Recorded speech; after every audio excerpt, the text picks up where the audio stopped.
Hi guys, നിങ്ങൾ വിചാരിക്കുന്നുണ്ടാവും എൻ്റെ ഈ പുതിയ ഡ്രസ്സൊക്കെ ആയിട്ടെന്ന്. ഇതെൻ്റെ പുതിയ ഡ്രസ്സാണ്. നമ്മൾ ഇവിടുത്തെ ലോക്കൽ മാർക്കറ്റിൽ പോയപ്പോൾ ഇത് വെറും 250 രൂപയുള്ളൂ.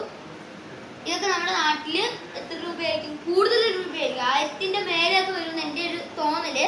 നമ്മൾ ഇന്ന് പർച്ചേസിങ് ചെയ്തത് ഈ ഒരു ഡ്രസ്സ്. ഞാൻ സാധനങ്ങളൊക്കെ കാണിച്ചു തരാം. ആദ്യം നമ്മൾ വാങ്ങിച്ചൊരു കുഞ്ഞ് ഫാനാണ്. ഇത് 290 ആണെന്ന് തോന്നുന്നു. 290. നമുക്ക് ഇതിനായിട്ടൊരു ചാർജർ കിട്ടുന്നുണ്ട്. കണ്ടോ, നല്ല കാറ്റാണ് കേട്ടോ ഗൈസ്.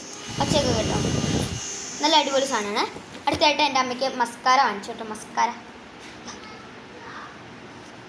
അമ്മേൻ്റെ മസ്കാര തീർന്നു പോയി. 5-6 വാങ്ങിച്ചായിരുന്നേ പെട്ടെന്ന് തീർന്നു. വാട്ടർ പ്രൂഫിൻ്റെ ആണ് കേട്ടോ. ഇനി ഒരിക്കലും മാഞ്ഞിട്ട് അങ്ങനത്തെ ഒരു ശല്യം ഉണ്ടാവില്ല. പിന്നെയാണ് നമ്മുടെ 3 ലെയേഴ്സിൻ്റെ. ഇത് നമ്മുടെ